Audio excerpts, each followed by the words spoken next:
mais il faut regarder aussi les autres événements qui ont cours dans l'Église cette année. En particulier l'année de la foi, qui a été ouverte donc par le pape à l'occasion de l'anniversaire du Concile. Et puis également, c'est aussi le 20e anniversaire du catéchisme de l'Église catholique. Et ce ne sont pas que des coïncidences de date. Je crois qu'il y a des liens très forts entre ces événements, plus un autre qui vient d'avoir lieu au mois d'octobre dernier. Pourquoi le pape a-t-il promulgué une année de la foi ?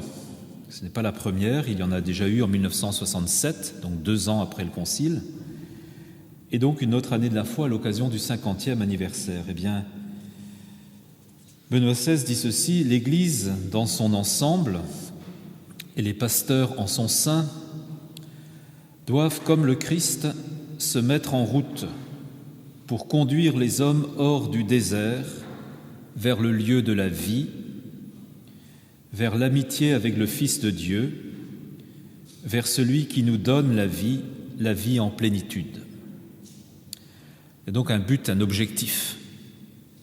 Donc célébrer l'anniversaire du Concile, ce n'est pas simplement regarder ce qui s'est passé il y a 50 ans. Ce soir, nous le ferons et nous irons même encore plus loin dans l'histoire, plus en profondeur.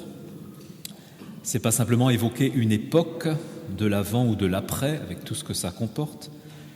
C'est aussi prendre appui sur ce qui nous est donné par l'Église, en l'occurrence l'expression d'un consentement dans la foi que nous laisse le Concile, pour regarder encore vers l'avenir.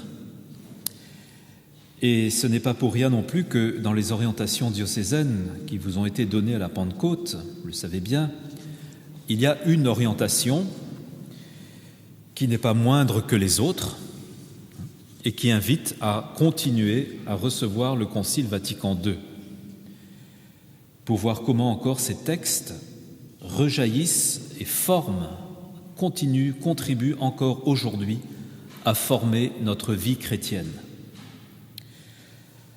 Voilà, donc ce n'est pas simplement une commémoration d'un événement que beaucoup n'ont pas connu, d'ailleurs, aujourd'hui.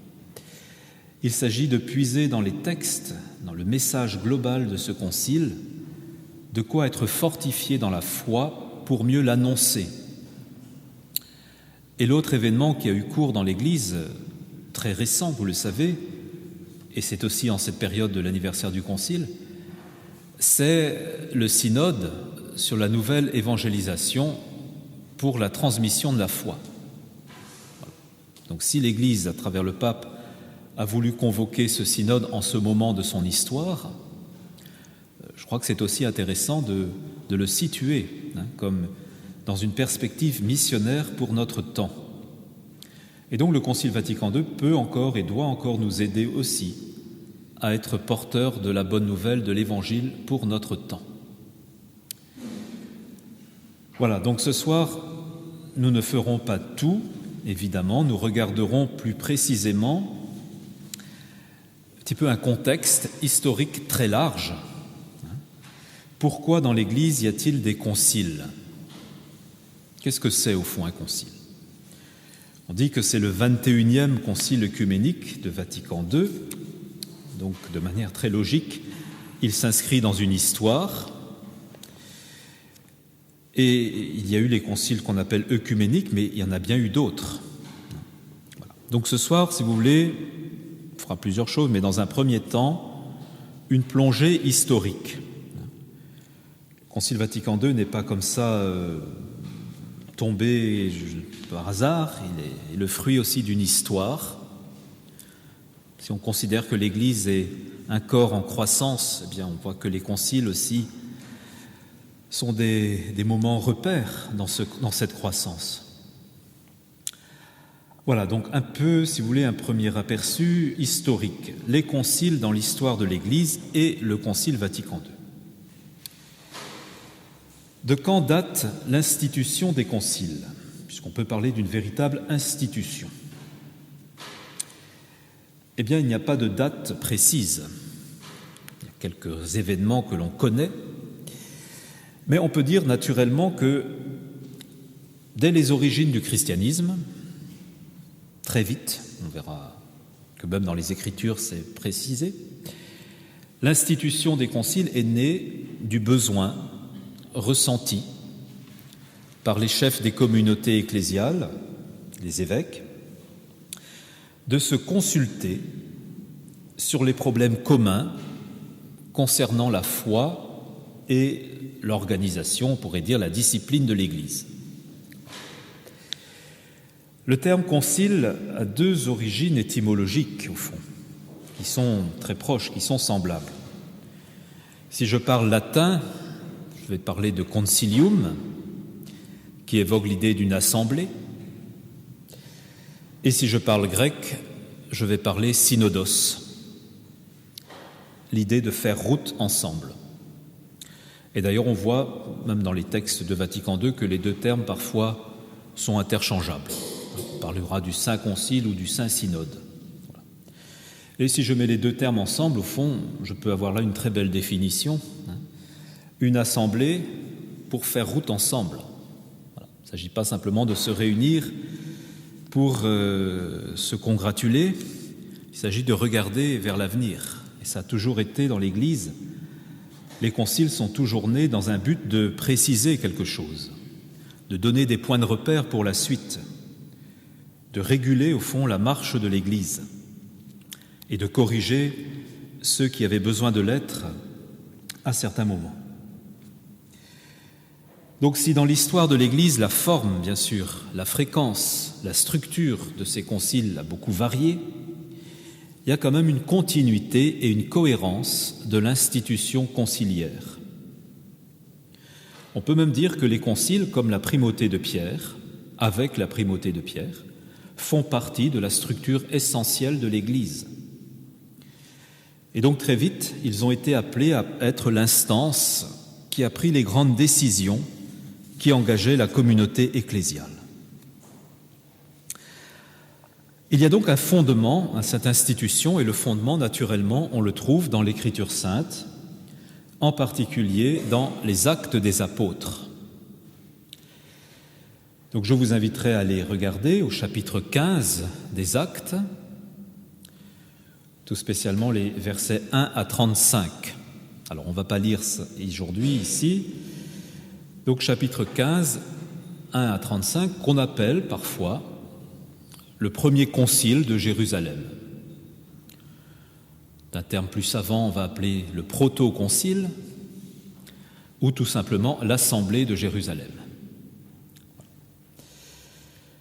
Que se passe-t-il donc à ce moment-là de l'Église toute naissante, qui émerge à peine et qui est confrontée à quelques problèmes? Problème majeur à l'époque, celui de l'admission des païens au sein de la communauté chrétienne. En soi, ça ne pose pas problème, mais la question était, faut-il que ces païens passent par les prescriptions du judaïsme? Doivent-ils être d'abord soumis à la loi de Moïse ou non? Alors aujourd'hui, bien sûr, la question ne se pose plus pour nous, mais à l'époque, c'était la question. Et on voit qu'il y a des divergences. Tous ne sont pas d'accord sur l'attitude à avoir. Et donc les actes nous disent qu'il y a à Jérusalem une réunion à ce sujet. Et quand on lit bien le processus des actes des apôtres, on voit qu'il y a là comme une matrice au fond, et qui va perdurer dans l'histoire. On se rassemble parce qu'il y a une question à examiner, une question décisive, une question brûlante, une question déterminante pour l'avenir de la communauté. Les actes nous disent aussi que quand ils se réunissent, ils ne sont pas nécessairement tous d'accord entre eux. On dit qu'il y a même des discussions vives. Voilà. Il y a des points de vue qui se dégagent. On écoute, on s'écoute dans l'Esprit Saint. Voilà quelque chose d'important aussi qui va caractériser, définir l'assemblée conciliaire. Ce n'est pas une assemblée générale délibérante, ce n'est pas un parlement, pas une assemblée constituante, ce n'est pas l'assemblée générale d'un parti, c'est une assemblée qui s'écoute, qui se réunit et qui vit, je dirais, sous l'Esprit Saint.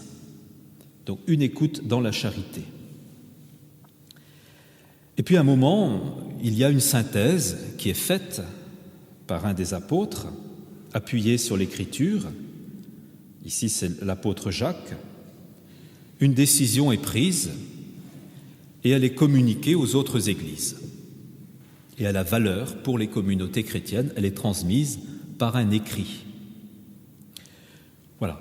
On a donc ici quelques fondamentaux, si vous voulez, des fondements. On se réunit parce qu'il y a besoin de le faire. Personne, à lui tout seul, ne peut prendre une décision qui va engager l'Église de cette manière, de la manière aussi forte. Voilà. Il y a des discussions, il y a des points de vue, il y a des échanges, il y a une référence à l'Écriture sainte, à la foi des pères. Il y a une écoute dans l'Esprit Saint, il y a une forme de décision, une synthèse, et il y a un écrit sur lequel on va pouvoir s'appuyer pour donner aussi connaissance aux autres églises de ce qui a été décidé. Voilà, donc c'est volontiers qu'on regarde un peu vers cette assemblée de Jérusalem pour comprendre que dès le départ, l'Église, au fond, quand elle s'est trouvée devant une question, a pris les moyens de la résoudre par cette réunion conciliaire ou synodale. Quand on regarde un peu plus dans l'histoire, on avance un peu, on va avancer à grands traits aujourd'hui dans l'histoire, on va enjamber les siècles comme ça en 2 minutes, évidemment, parce que pour chacun, on pourrait rester 10 heures.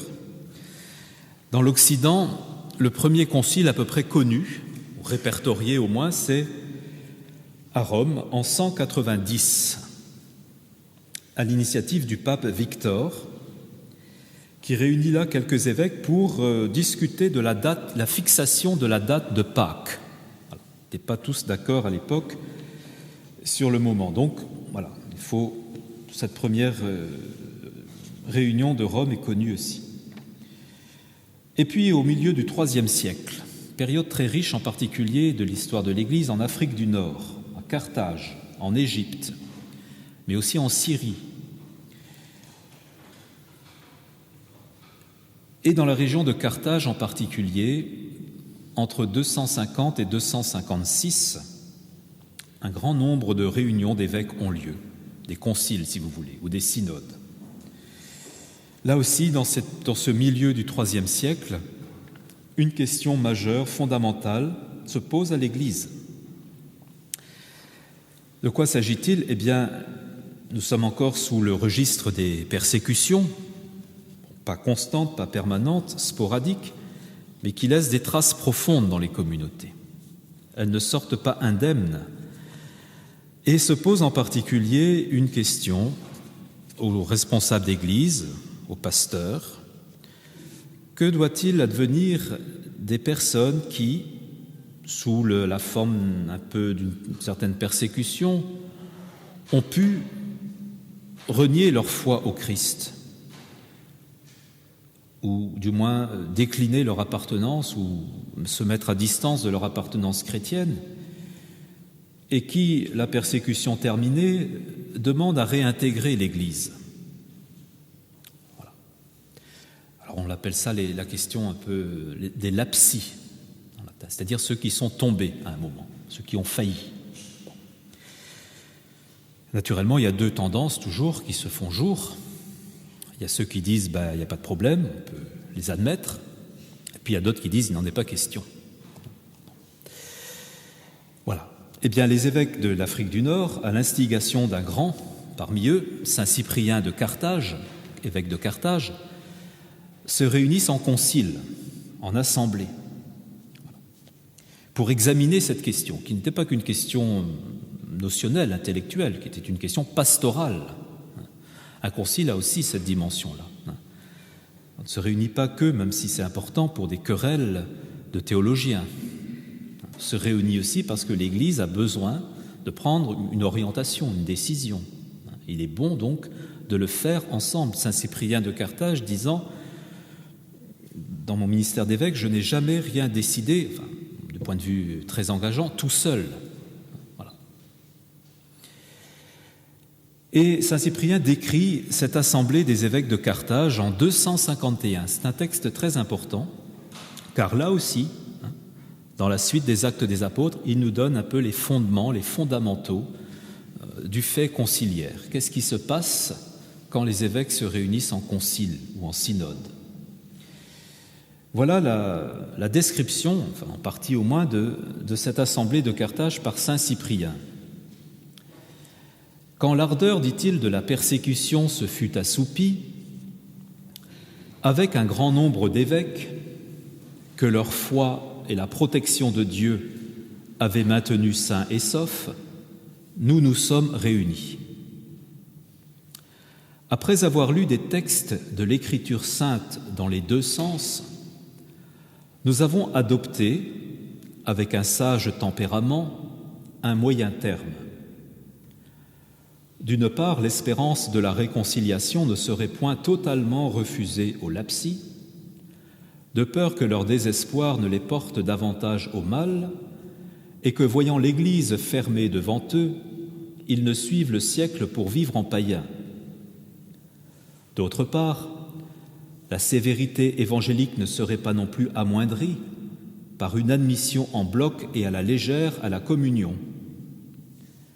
Mais la pénitence devrait durer longtemps. On invoquerait avec le regret des fautes la bonté paternelle. On examinera les cas un à un, les intentions, les circonstances.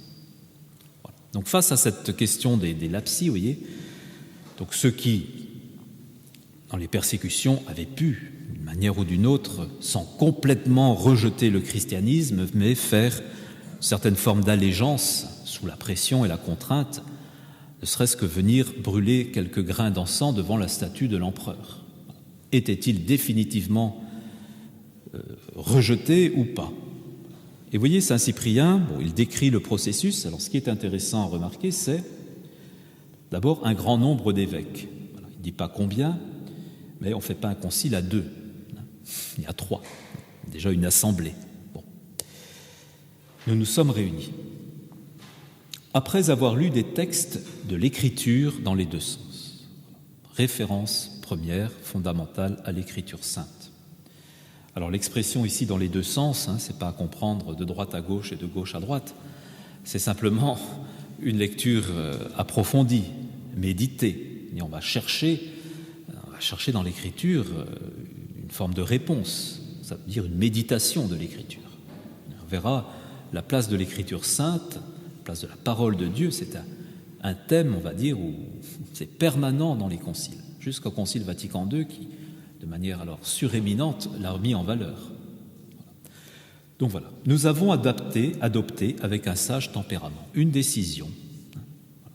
Et la décision, donc, c'est que par rapport au lapsis, on va examiner les cas, on va voir effectivement la décision. Donc, la lecture, la méditation de l'Écriture, le discernement des chefs d'Église, voilà. Ceux qui sont successeurs des apôtres, qui sont le signe du Christ vivant dans leur communauté. Un concile, c'est une affaire d'évêques, d'abord. Premièrement, fondamentalement, c'est fait par les évêques. Le discernement et puis des solutions qui sont communiquées. Et on sait que l'Assemblée de Carthage, saint Cyprien, va communiquer la décision prise à l'Église de Rome, qui va l'intégrer et qui va s'y reconnaître. Voilà. Et donc il y a aussi toujours cette expression de la communion des Églises. Voilà. Donc l'Église de Rome va entériner la décision de l'Église de Carthage. Alors après, il y aura quelques problèmes qui vont découdre de là, parce que tous ne seront pas d'accord. Un concile provoque aussi quelques-uns, et il y aura un premier schisme dans l'Église, d'ailleurs, qui va arriver tout de suite après. Et du coup, saint Cyprien de Carthage va écrire son magnifique et grand traité sur l'unité de l'Église. Bien, alors, on pourra en parler une autre fois, si vous voulez. Au milieu du IIIe siècle, l'Église, le concile, ou les conciles apparaissent, on va dire, comme une institution stable. Et si on va encore plus loin au Moyen-Âge, eh bien cette période est particulièrement riche et féconde en conciles ou en synodes, avec ce qu'on appelait à l'époque les synodes pontificaux généraux. C'est-à-dire que les évêques de Rome avaient pris l'habitude de réunir autour d'eux un conseil d'évêques, des environs, et ce conseil leur servait naturellement de conseil pour les affaires importantes de l'Église en Italie. Et puis les décisions de ces assemblées, on va dire italiennes, ont vite dépassé les frontières pour, au fond, devenir les assises de la chrétienté au Moyen-Âge. Et donc, naturellement, on va convoquer régulièrement des conciles à partir de Rome et qui vont rassembler un grand nombre d'évêques.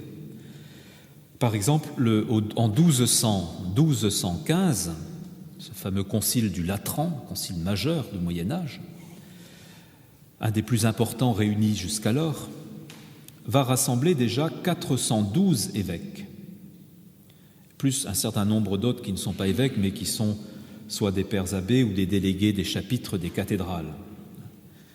Il y aura donc plus de 800 personnes à siéger à ce concile, qui va traiter de grandes questions dogmatiques, mais on verra quelques aspects en particulier. Donc ce concile de Latran qui va marquer une époque d'une pierre importante, l'histoire de l'Église. Et donc, si vous voulez, déjà on peut distinguer plusieurs types de conciles. Il y a un premier niveau, on va dire, le concile provincial, qui réunit les évêques d'une même province, c'est-à-dire d'une même région, sous la direction du métropolitain, c'est le titre de l'archevêque. Ce qui est encore prévu aujourd'hui, d'ailleurs, dans le code de droit canonique de l'Église. On peut encore, ça c'est pas fait, ça ne se fait pas, mais je crois qu'il y a des petites choses qui se dessinent, je crois, en France, dans une province, je crois que du nord de la France, mais l'Église donne tout à fait aujourd'hui la possibilité, et c'est prévu de manière très, très précise dans le code de droit, la tenue d'un concile provincial. Voilà. Pour la petite histoire, le dernier qui s'est tenu chez nous en France, enfin dans notre région, c'était en 1849 à Rennes. Il y a eu un concile provincial. Alors à l'époque, c'était sous la direction de l'archevêque de Tours, puisque l'archevêché de Rennes, enfin, c'était la juridiction de Tours. Et donc on trouve dans les archives de l'évêché les actes de ce concile, mais qui concernaient essentiellement des questions, on va dire, relatives à la célébration des sacrements et puis à la discipline ou la hiérarchie ecclésiastique. Voilà. Donc ça, c'est le premier niveau, concile provincial, mais très très fécond, très très riche, très important dans les premiers siècles de l'Église, dans l'Antiquité. Deuxième niveau, si je puis dire, le concile national, c'est-à-dire qui va rassembler les évêques d'un même pays, sous la présidence du légat envoyé par le pape. Et puis bien sûr le plus connu, le concile œcuménique. Alors œcuménique n'étant pas ici au sens où nous l'entendons aujourd'hui quand nous parlons d'œcuménisme, c'est-à-dire de relation avec les chrétiens des autres confessions protestants orthodoxes, œcuménique au sens littéral du terme, c'est-à-dire pour l'ensemble de la terre habitée, donc l'ensemble des évêques de toute la chrétienté. Et donc il rassemble les évêques qui, ensemble, forment ce qu'on appelle le collège épiscopal. Voilà. Et ce collège, donc des évêques successeurs des apôtres, réunis à l'instigation du pape, exerce le pouvoir sur l'Église de manière solennelle. Et les décisions qui sont issues de ce concile œcuménique ont valeur pour tous les fidèles de la chrétienté. Le concile provincial concerne évidemment des choses plus limitées. Si je prends une définition que je trouve au moment du concile Vatican I, donc qui s'est tenu à Rome en 1869-70, voilà comment déjà on donne une définition intéressante du concile œcuménique. C'est là, dit-on, que les saints dogmes de la religion sont définis avec plus de profondeur, exprimés avec plus d'ampleur, que la discipline ecclésiastique est restaurée et plus solidement établie, que se resserrent les liens des membres, les évêques, et de la tête, le pape, que s'accroît la vigueur de tout le corps mystique du Christ. Voilà. Vous voyez donc qu'on n'est pas uniquement là, concile, ce n'est pas simplement pour organiser les affaires de l'Église, même s'il y a une part nécessairement, mais c'est une réunion qui a aussi une profondeur et un caractère mystique. Se resserrent les liens des membres, s'accroît la vigueur de tout le corps mystique du Christ. Alors apparaissent aussi dans l'histoire des moments plus difficiles de l'histoire conciliaire, en particulier quand les conciles ont voulu prendre le pas sur le pape, en pensant que leur autorité pouvait être supérieure à la sienne. C'est ce qu'on appelle dans l'histoire le conciliarisme, une théorie qui a pris naissance au Moyen-Âge et qui donc voit dans le concile général des évêques une instance au-dessus du pape. Cela a été définitivement condamné au Concile Vatican I, qui a lui-même affirmé la primauté du pape. Et donc on ne peut pas appeler du jugement du pontife romain au concile œcuménique comme à une autorité supérieure. Ça veut dire qu'en ecclésiologie, le collège des évêques exerce le pouvoir sur l'Église tout entière, de manière solennelle dans le concile œcuménique, mais il n'y a pas de concile s'il n'est comme tel confirmé ou accepté par le successeur de Pierre. Donc, l'exercice de la collégialité épiscopale, c'est toujours une union étroite des évêques avec le pape. Et vous voyez bien d'ailleurs, si vous avez la curiosité d'aller lire les textes du Concile, ce que je ne peux que vous recommander, et de lire les décrets de promulgation, ils sont promulgués par le pape. Ce n'est pas le Concile, c'est le pape qui promulgue le texte du Concile, selon une formule assez solennelle, mais assez pleine au niveau du mystère même de l'Église. Voilà ce qui est dit. Donc tous les textes du Concile se terminent de la même manière. Tout l'ensemble et chacun des points qui ont été édictés dans ce décret, donc il s'agit ici d'un décret, ont plu au Père du Concile. Et nous, le nous ici c'est le nous papal, en vertu du pouvoir apostolique que nous tenons du Christ, en union avec les vénérables pères, nous les approuvons, arrêtons et décrétons dans le Saint-Esprit, et nous ordonnons que ce qui a été ainsi établi en concile soit promulgué pour la gloire de Dieu. Voilà, c'est la formule solennelle qui clôt et suive ensuite la signature du pape, qui signe comme ceci, à Rome, à Saint-Pierre, donc là c'était le 28 octobre 1965, moi, Paul, évêque de l'Église catholique, Paul VI, suit ensuite la signature de tous les pères du Concile. Donc il y a ce jeu fondamental entre le collège épiscopal et le pape successeur de Pierre. L'un ne va pas sans l'autre. Concile œcuménique, donc, il n'y a eu de concile à proprement parler que lorsque la religion chrétienne est devenue religion officielle, on va dire, de l'Empire en 319, et le concile accède à ce moment-là à une instance officielle de l'Empire romain.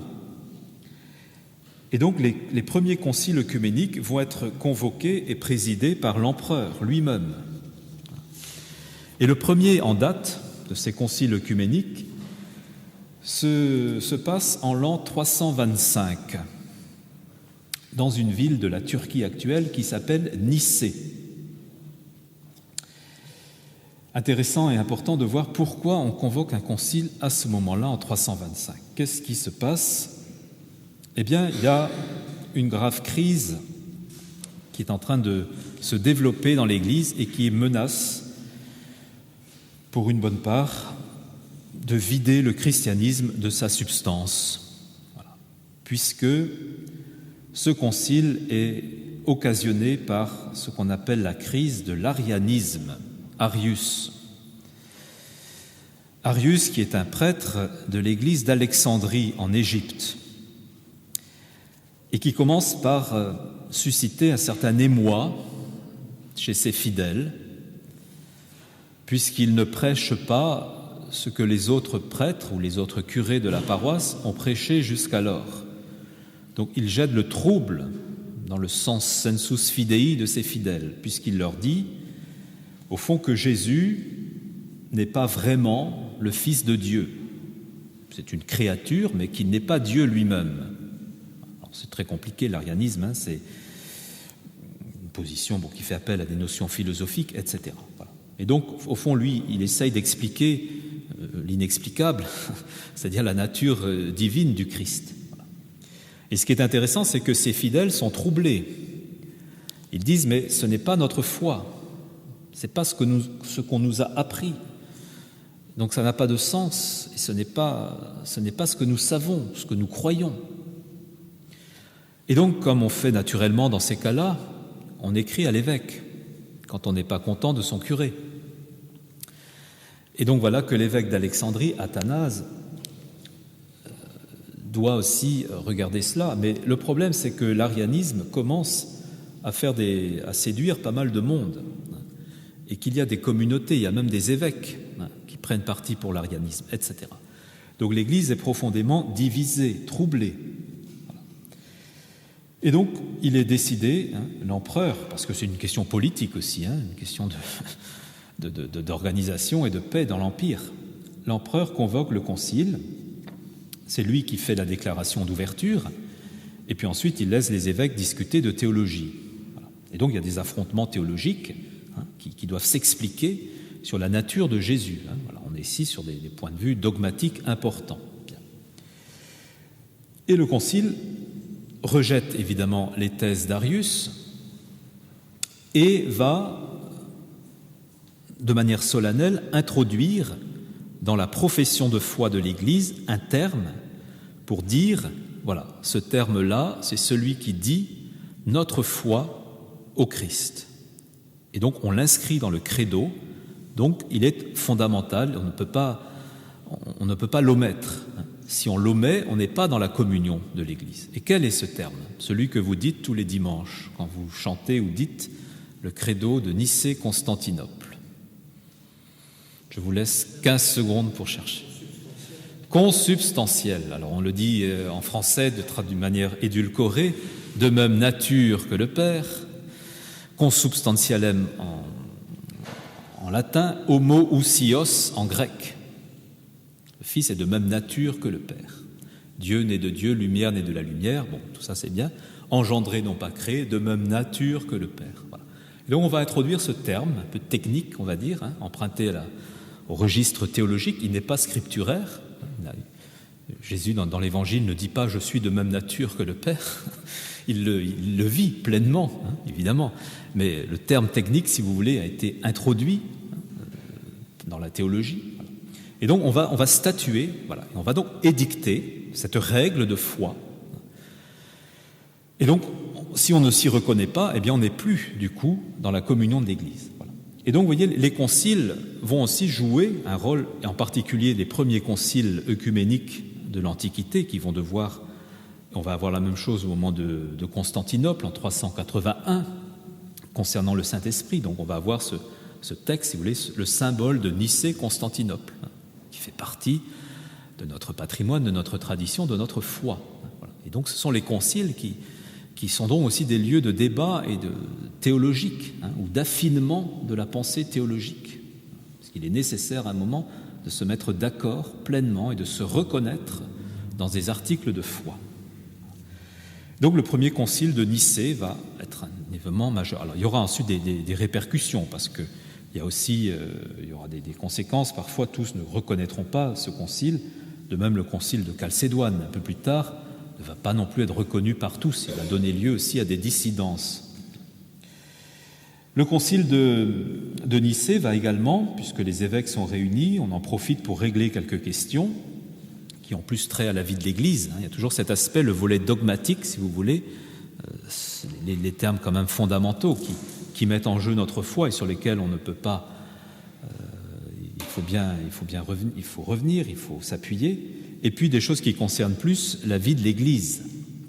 Et le concile de Nicée va édicter comme ça ce qu'on appelle un certain nombre de canons, c'est-à-dire de règles, voilà, qui sont énoncées de manière assez lapidaire. En particulier, le concile de Nicée, dans le canon 15, va interdire les clercs gyrovagues. C'est-à-dire, donc ça existait, ça veut dire que si un concile prend, toujours pareil, si on prend des lois pour interdire, ça veut dire que la pratique existait et qu'elle n'était pas bonne. Donc il fallait y mettre un terme. Donc on va interdire les clercs gyrovagues, c'est-à-dire les prêtres vont devoir dépendre d'un évêque. Voilà. À partir de là aussi que naît ce qu'on appellera l'incardination. C'est-à-dire qu'on va se méfier de ces prêtres qui passaient comme ça d'une communauté à l'autre sans aucun lien avec personne. Bon. Et puis un certain nombre d'autres règles encore.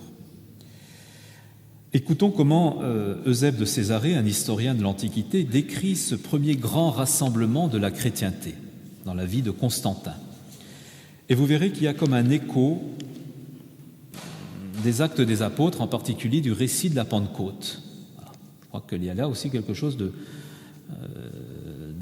d'une continuité historique et d'une continuité de développement spirituel. Un concile, c'est comme aussi ce rassemblement sous la mouvance de l'Esprit Saint qui donne à l'Église et qui permet à l'Église de se ressaisir pour continuer sa route.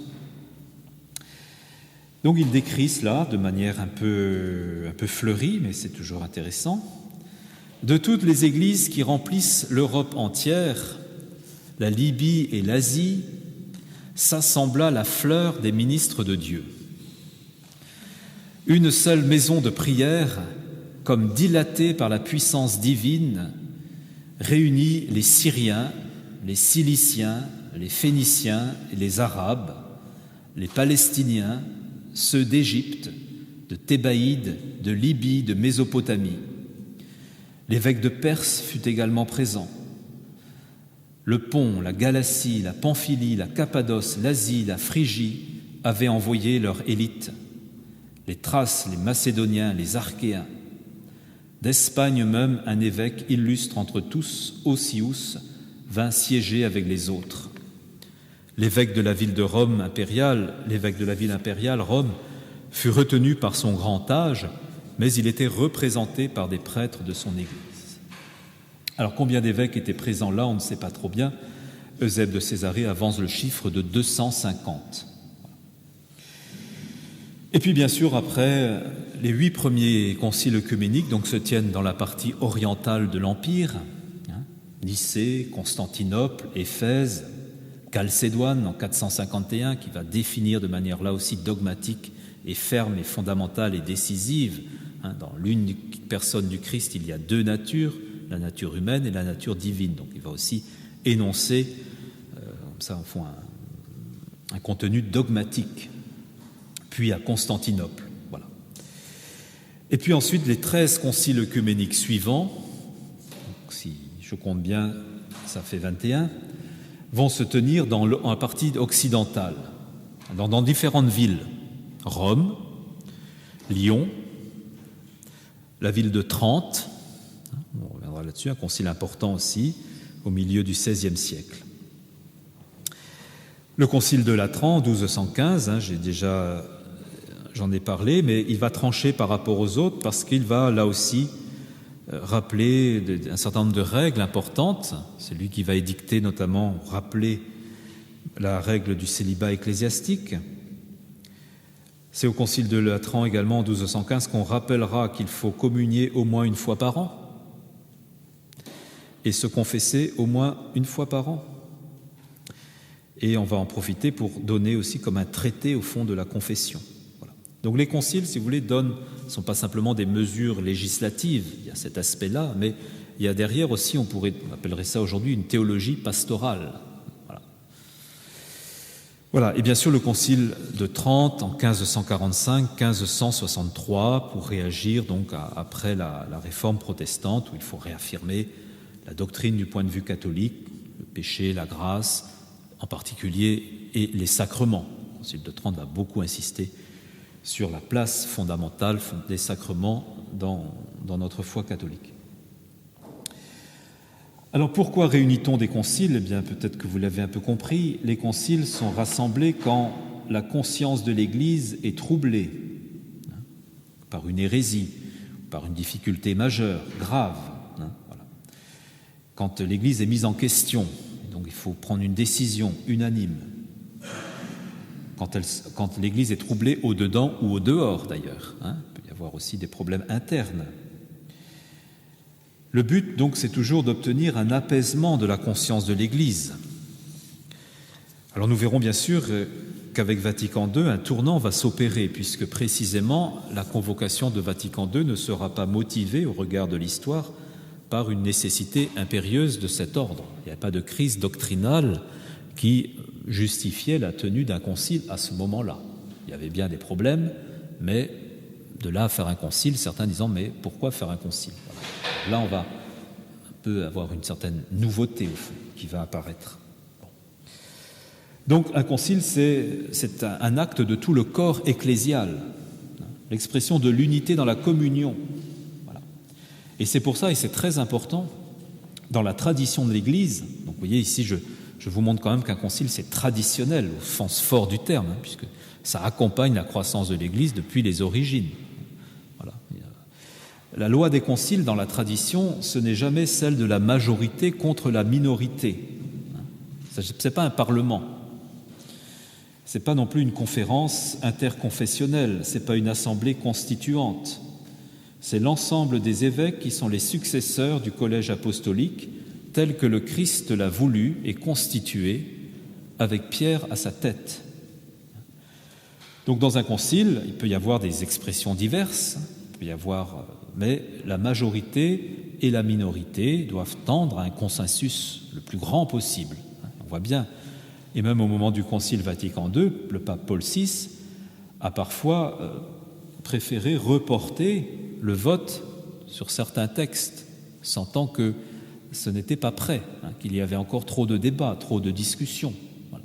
Et donc les textes ont été revus, remis en commission, retravaillés, etc. Voilà. Et dans un concile, la minorité n'a pas nécessairement tort. Elle fait aussi valoir des arguments qui demandent à être entendus.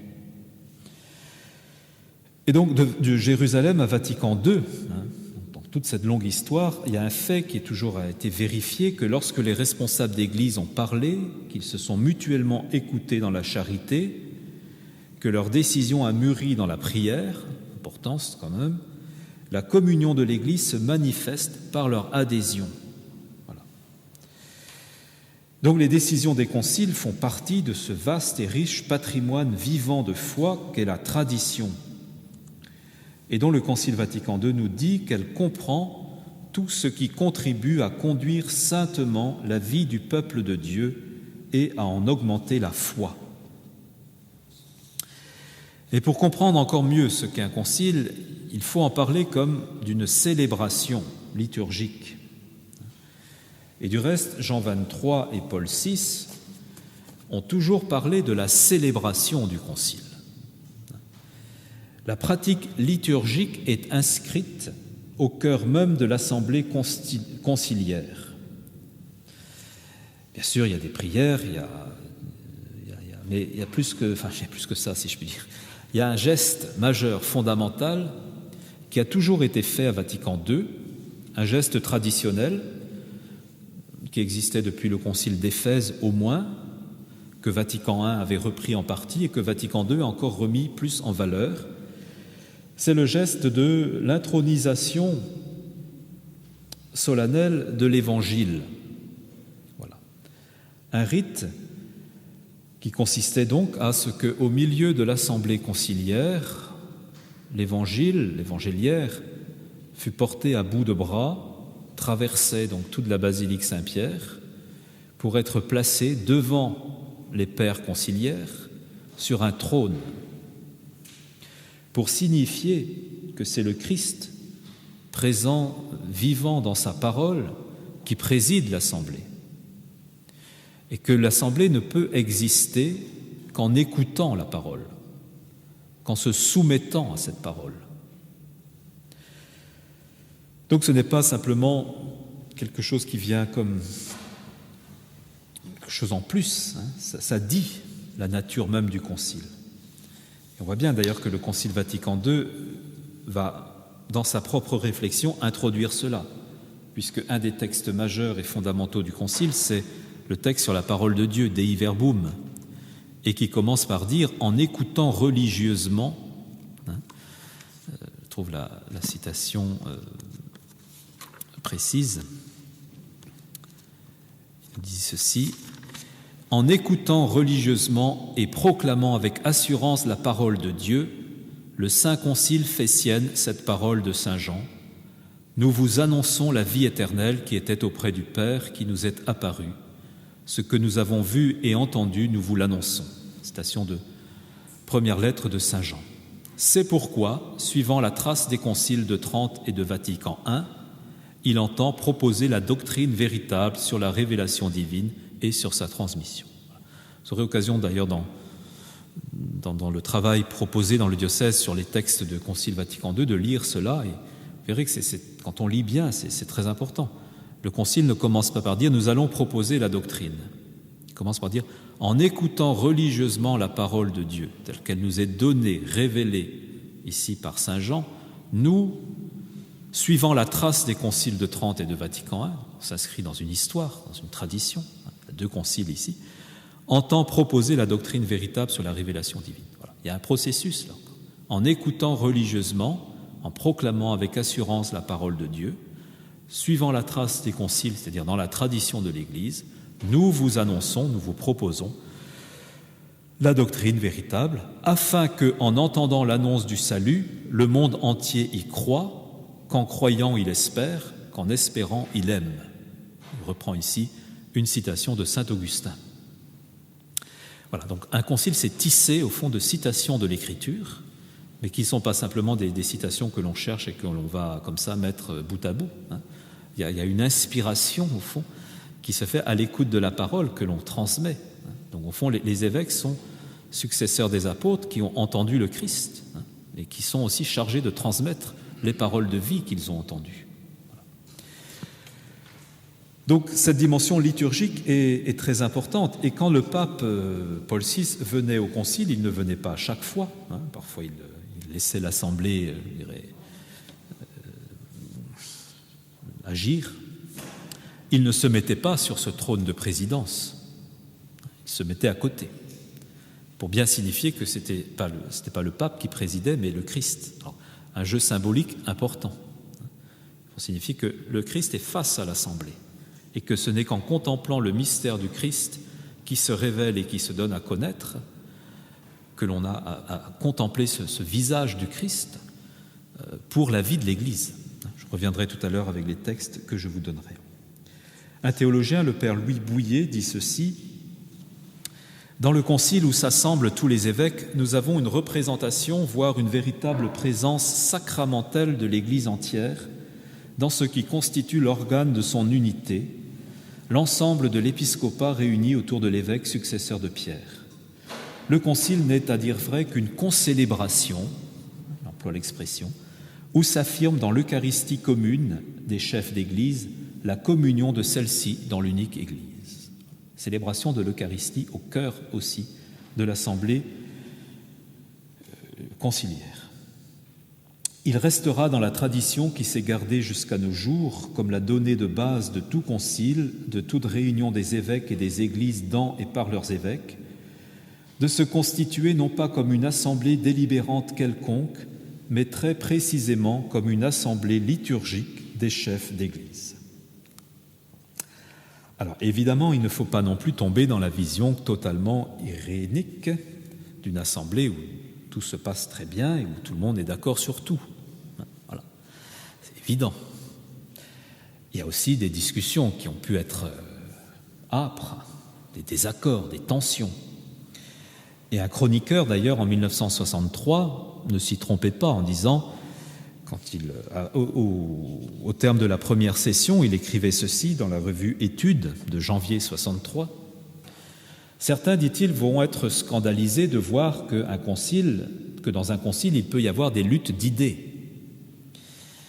Au contraire, dit-il, elles ont été une révélation pour les observateurs non catholiques qui ont admis une liberté entière de parole et d'opinion à laquelle ils ne s'attendaient pas. Ils ont vu que le catholicisme n'était pas le monolithe que l'on croit et que les tensions nécessaires à une pensée créatrice s'y déploient. Certes, les passions humaines ont joué, surtout dans la coulisse et plus encore dans les antichambres du Concile. Ne nous en étonnons pas, c'est par des hommes qui restent humains que le Saint-Esprit agit. Mais il ne faut pas non plus majorer, comme certains titres parfois le laissent entendre, de livres, que Vatican II a été une bataille. Ce n'était pas non plus cela. Et on sait très bien que des gens qui pouvaient ne pas avoir les mêmes opinions, les mêmes expressions, les mêmes sensibilités, s'entendaient parfaitement sur le fond des choses. Bon. On cite volontiers que le théologien Karl Rahner, théologien allemand, et le cardinal Ottaviani, préfet de la congrégation, à l'époque on disait du Saint-Office, aimaient beaucoup les joutes oratoires en latin. Voilà, et ils aimaient aussi discuter et s'apprécier mutuellement. Voilà, c'était pas non plus des gens qui s'affrontaient pour s'affronter. Voilà. Donc n'ayons pas non plus du concile une espèce de, parfois d'exacerbation là, des tensions ou autres. Voilà. Venons-en précisément au Concile Vatican II, donc annoncé plutôt le 25 janvier 1959 par le pape Jean XXIII, nouvellement élu, et qui annonce donc un jour, ce 25 janvier, jour de la conversion de Saint Paul, fin de la semaine de prière pour l'unité des chrétiens. Dans la basilique Saint-Paul hors les murs, il annonce 3 choses. Il dit « On va réunir un synode pour le diocèse de Rome. » On va réviser le code de droit canonique latin et puis achever la promulgation de celui des églises orientales. Et puis on va convoquer un concile œcuménique. Voilà. 3 choses apparemment, en particulier la dernière, convoquer un concile œcuménique.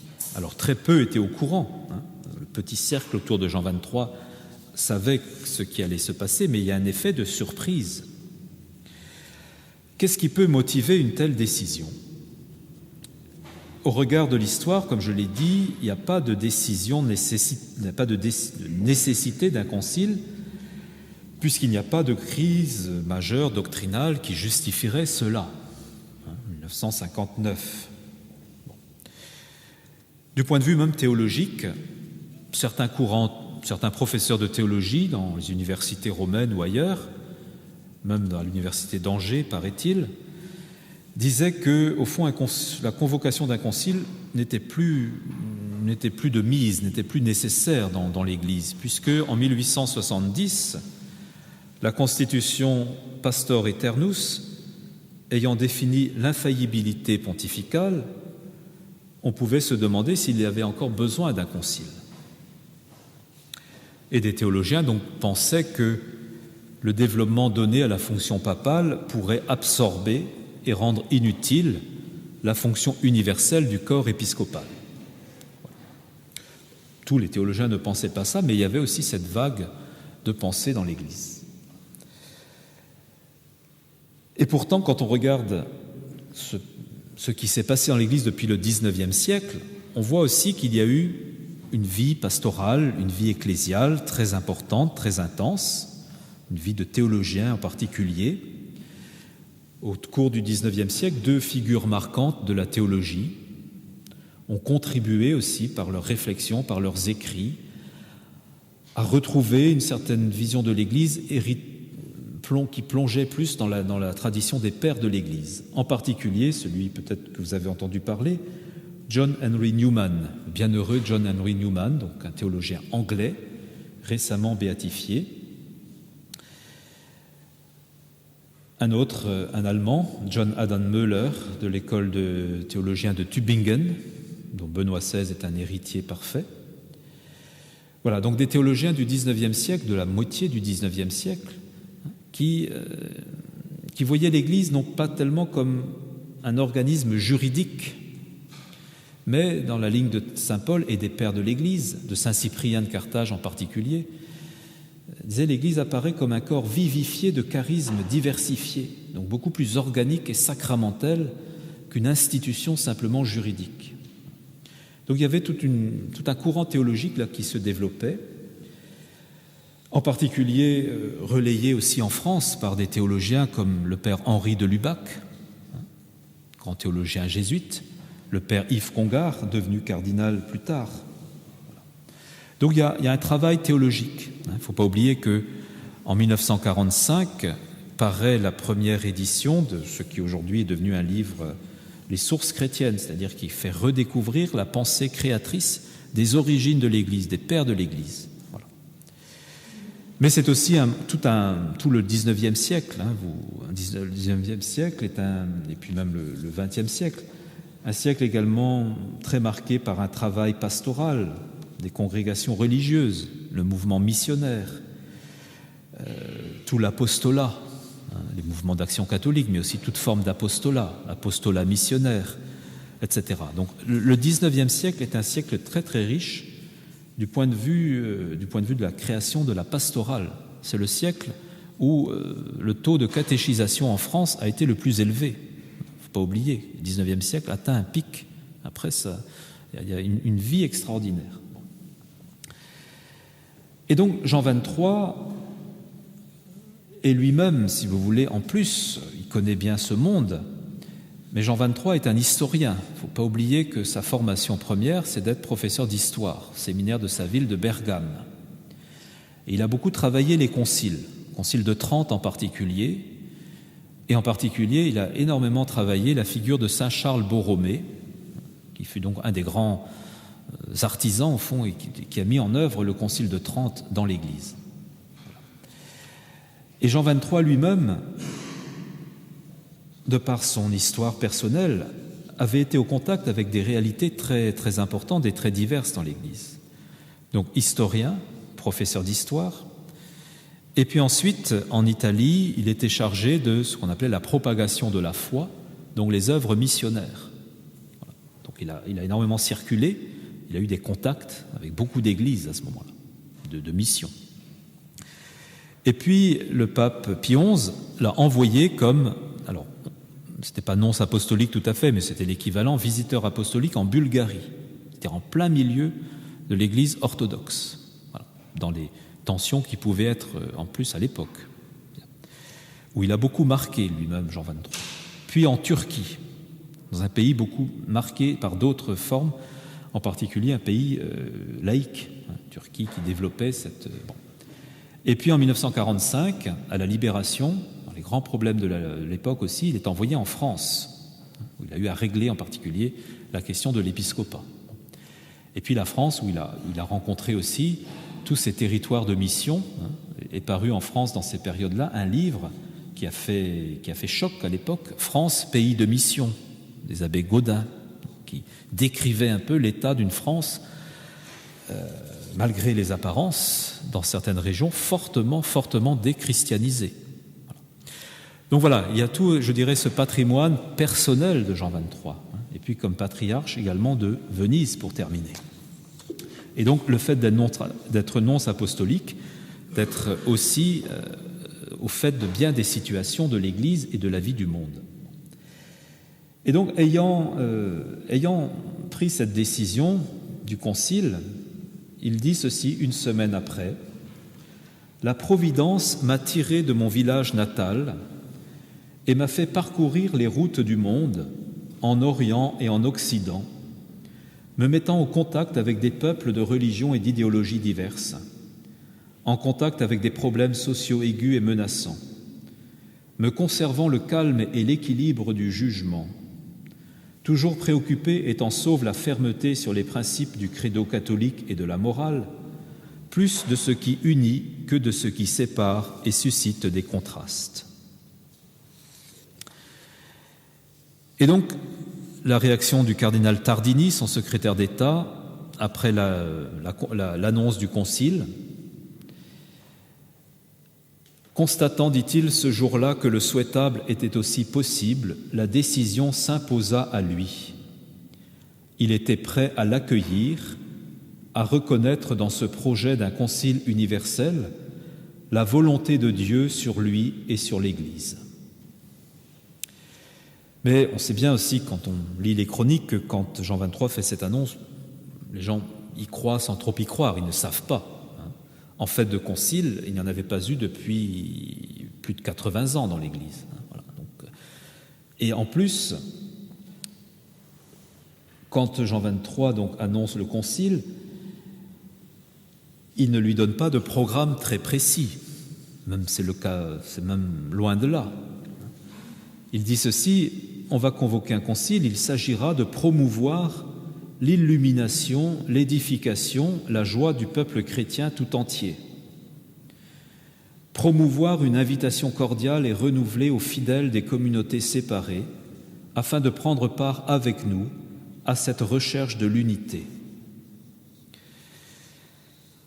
Et plus tard, Jean 23 écrira qu'il voulait que ce concile soit une invitation à un renouveau spirituel pour toute l'Église. Voilà. Mais pour lui, il n'y a de renouveau possible que par une remise en lumière très forte de la tradition de l'Église. Il n'a jamais été question pour Jean 23 de marquer une rupture avec la tradition. Pour lui, le concile s'inscrit donc dans une expression de vitalité continuelle et nécessaire. Il dit: notre devoir n'est pas seulement de garder le précieux dépôt de la foi comme si nous n'avions qu'un souci du passé, mais de nous donner avec une volonté résolue et sans aucune crainte à l'œuvre que réclame notre époque, poursuivant ainsi le chemin que l'Église poursuit depuis 20 siècles. Et donc pour Jean 23, et dans son discours d'ouverture le 11 octobre 62, il s'agit de renouveler l'image de l'Église pour qu'elle offre la lumière du Christ aux hommes. Voilà. Et donc il va lancer dans l'Église une vaste consultation auprès des évêques, en leur demandant simplement: le Saint-Père veut connaître les opinions et les points de vue et recevoir les suggestions et les souhaits que vous voudrez bien lui soumettre. Et donc chaque évêque était invité comme ça à écrire librement, ce qui évidemment posait quelques difficultés à l'arrivée, puisqu'il y avait énormément de sujets.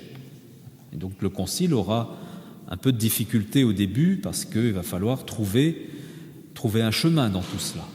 Voilà. Et donc, dit-il aussi, Jean 23, à propos de ce concile, il est nécessaire avant tout que l'Église ne se sépare pas du patrimoine de la vérité reçue des pères, mais en même temps, elle doit aussi regarder le présent, les nouvelles conditions et formes de vie introduites dans le monde moderne et qui ont ouvert de nouveaux chemins à l'apostolat catholique.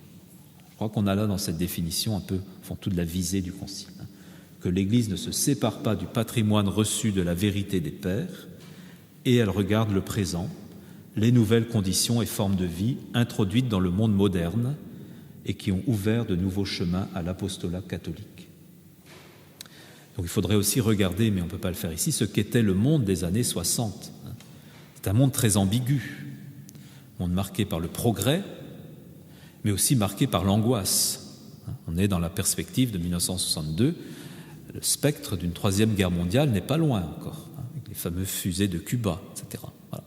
Et donc Jean 23 est aussi, c'est pas pour rien qu'il va écrire sa première encyclique en 1963, Pacem in Terris, la paix sur la terre.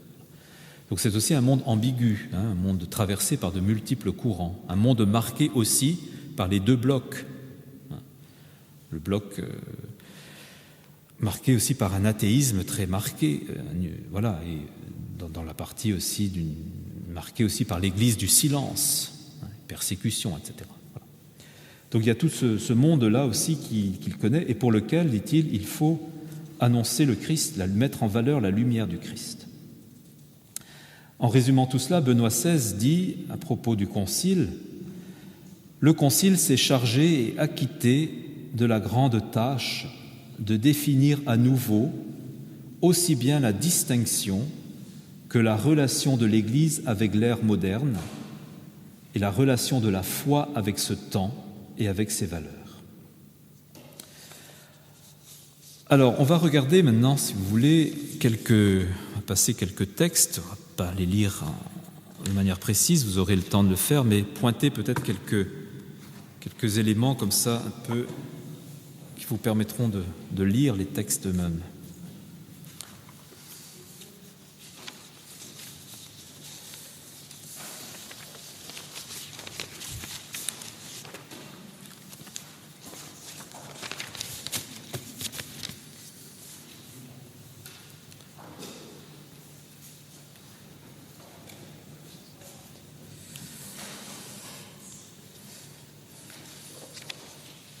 Là, vous avez là quelques petits extraits de quelques constitutions du Concile.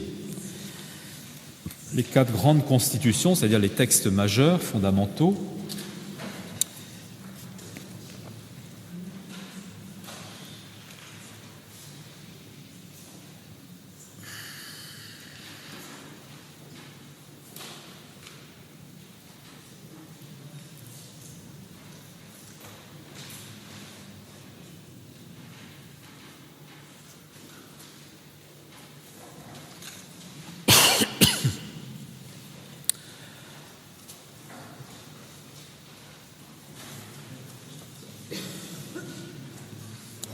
Voilà, vous avez le premier extrait qui est le tout début de la Constitution.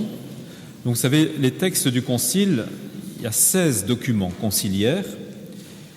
Il y a 4 majeurs qui sont les constitutions sur l'Église, sur la liturgie, sur la parole de Dieu et l'Église dans le monde de ce temps. Constitution sur... Voilà. Donc ça, c'est un peu les grands textes fondamentaux. Si vous voulez, une constitution, c'est un texte qui a une valeur dogmatique très forte. Les autres aussi, mais qui sont plus circonstanciés. Donc, Jean 23 définissait le Concile comme, une définition qui est assez belle, la rencontre de l'Église avec le visage du ressuscité.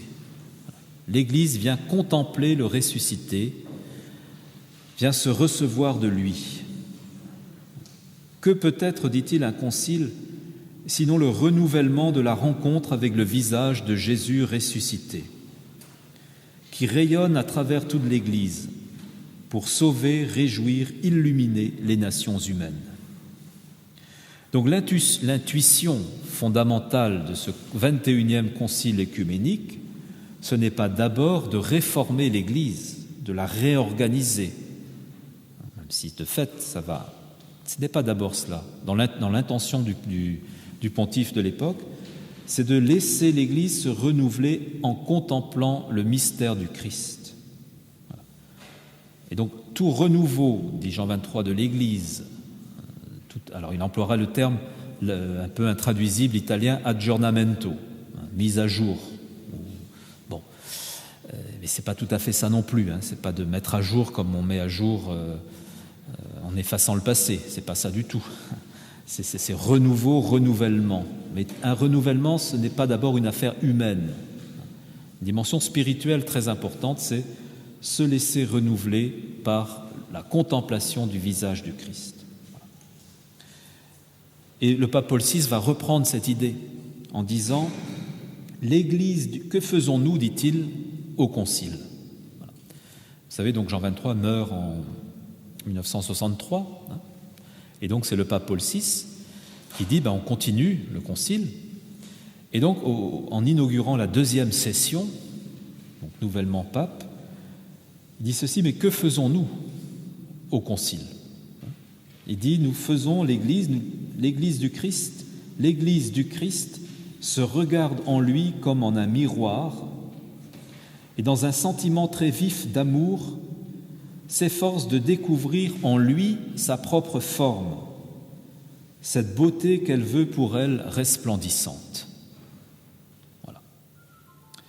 Donc le but poursuivi pour l'Église, selon Paul VI, c'est de trouver, de retrouver une beauté spirituelle, de devenir pour le monde le visage du Christ.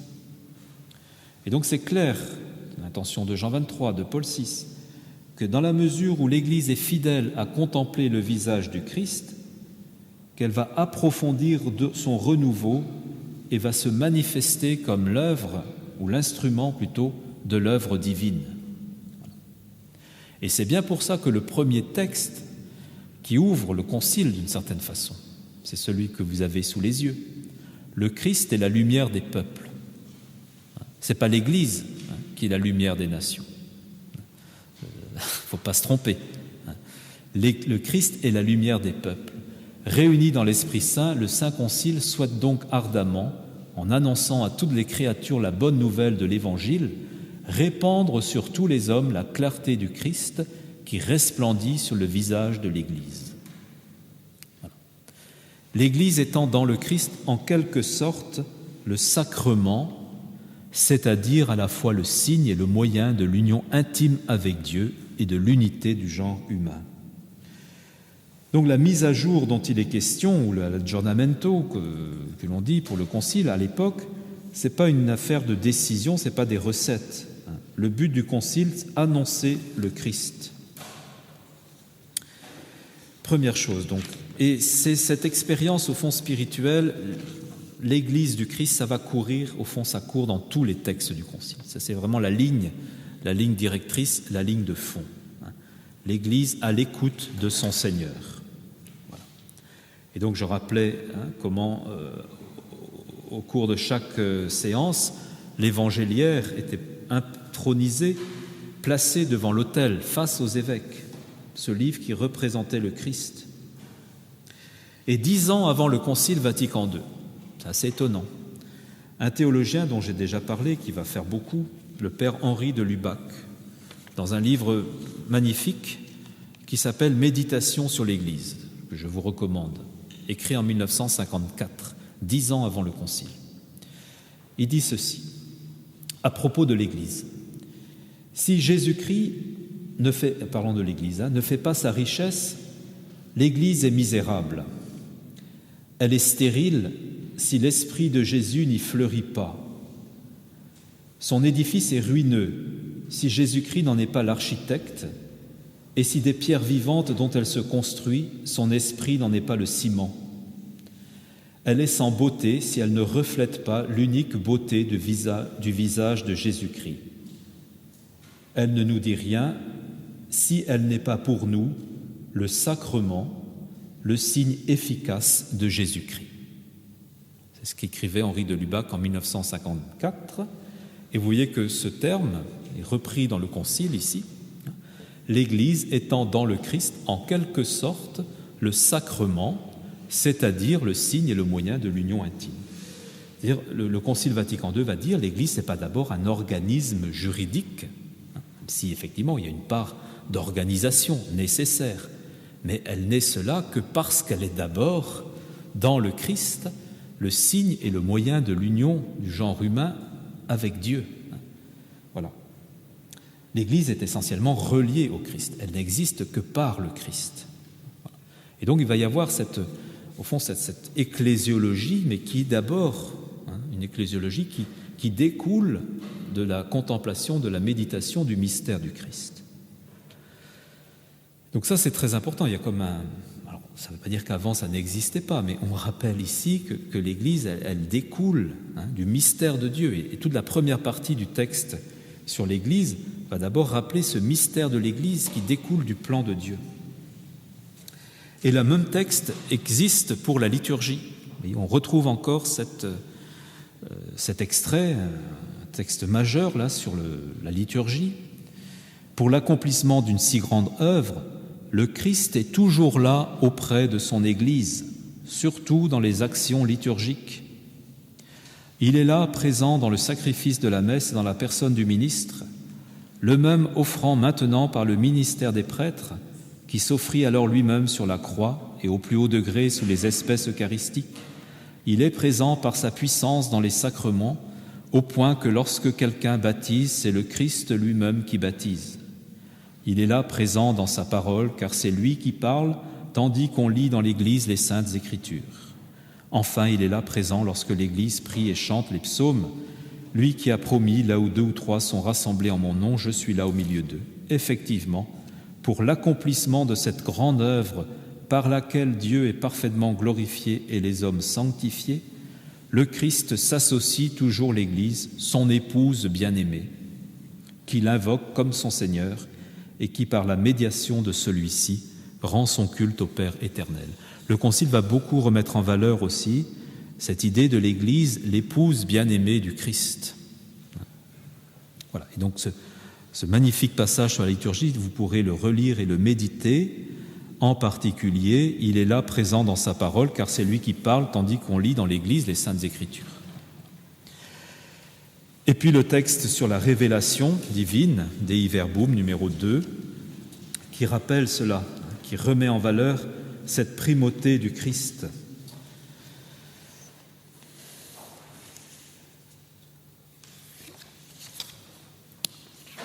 Donc si le Concile a réfléchi sur l'Église, et il l'a fait, et évidemment, il n'a pu le faire qu'à partir du mystère du Christ, c'est-à-dire en montrant comment cette réalité se déploie depuis le mystère de Dieu jusqu'au mystère de l'homme. Au fond, toute la réflexion du Concile s'est développée entre ces deux pôles. La révélation du mystère de Dieu, la dignité humaine, à partir du mystère du Christ. Voilà. Le Christ, à la fois le visage du Père, est aussi présent en tout homme. Et c'est le texte qui va beaucoup mettre cela, c'est ce très beau texte, là aussi, je vous ai donné un extrait, Gaudium et Spes, l'Église dans le monde de ce temps. Ce texte qui mérite aussi d'être lu par lui-même. Vous voyez, en réalité, dit le Concile, le mystère de l'homme ne s'éclaire vraiment que dans le mystère du Verbe incarné. Adam, en effet, le premier homme, était la figure de celui qui devait venir, le Christ Seigneur. Nouvel Adam, le Christ, dans la révélation même du mystère du Père et de son amour, manifeste pleinement l'homme à lui-même et lui découvre la sublimité de sa vocation. La réflexion conciliaire, et en particulier Gaudium et Spes, vous savez qu'un des grands rédacteurs de Gaudium et Spes, entre autres, ce fut Karol Wojtyła, l'archevêque de Cracovie, qui a beaucoup travaillé à cette question que le mystère de l'homme ne s'éclaire que dans le mystère du Verbe incarné, c'est-à-dire dans le mystère du Christ de Dieu. Et il ne faut pas oublier tout le contexte, je dirais aussi dans lequel ces textes-là ont été écrits. C'était un contexte marqué par une forme d'humanisme qui prônait l'émancipation de l'homme de Dieu. Le père de Lubac avait écrit ce fameux livre, Le drame de l'humanisme athée. C'est-à-dire cet humanisme qui affichait son ambition de libérer l'homme de l'emprise de Dieu, conçu comme un rival ou comme une menace. Le marxisme étant la forme la plus dure et la plus organisée de cet humanisme. Et donc la réflexion conciliaire va affirmer le contraire, va dire que le refus de Dieu ou la résignation à l'absence de Dieu risque de priver l'homme de ses racines et de sa transcendance intérieure. Donc Gaudium et Spes va bien dire qu'il n'y a pas de conflit d'intérêts entre Dieu et l'homme. L'homme demeure un mystère pour lui-même, ça c'est Jean-Paul II, et ce mystère est éclairé par le mystère de Dieu en raison de l'incarnation du Christ, du Verbe. Voilà.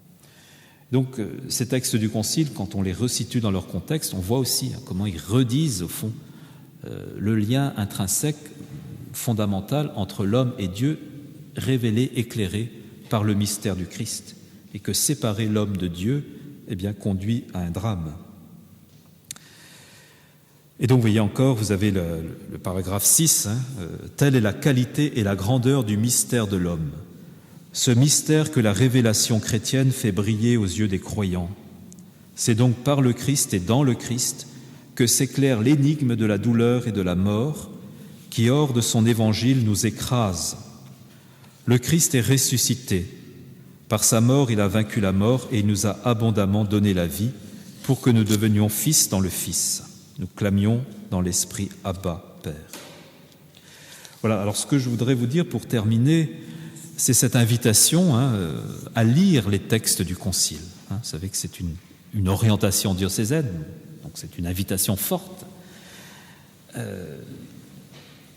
Et le pape Benoît XVI disait « Il faut retourner aux documents », il le disait il n'y a pas très longtemps dans une de ses catéchèses, retourner aux documents du Concile Vatican II en les libérant de la masse de publications qui les ont souvent cachées au lieu de les faire connaître.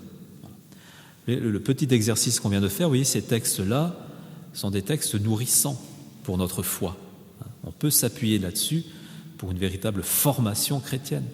Pour découvrir qu'est-ce que c'est que le mystère de l'homme sauvé dans le Christ. Quelle est la relation de l'homme à Dieu? Quel est le sens de l'Église, le mystère de l'Église? Quel est le sens de la liturgie? Pourquoi lire la parole de Dieu, etc. Donc voilà, le Concile nous a laissé des documents, des textes qu'il faut d'abord lire pour eux-mêmes, pour être aujourd'hui construits dans notre vie, dans notre vocation chrétienne.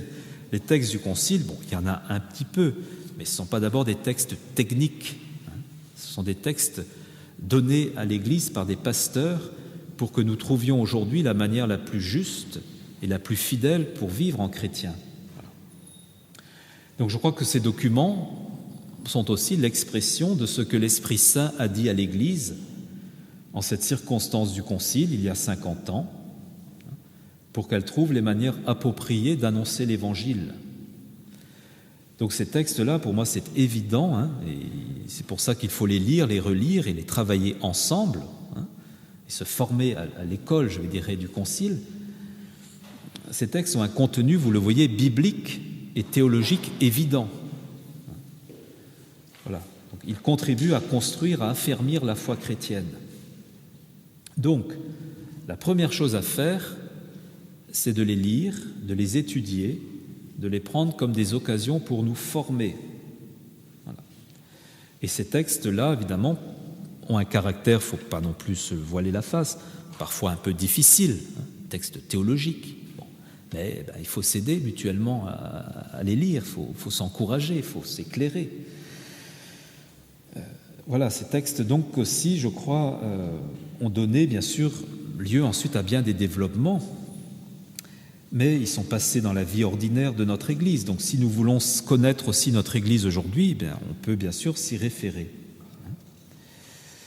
Voilà, on va s'arrêter là parce qu'il y aurait encore beaucoup de choses à dire et il est presque 10 heures. Donc pour la suite, dans le diocèse, vous savez, donc c'est l'orientation qui est donnée et nous avons commencé à faire des petites fiches techniques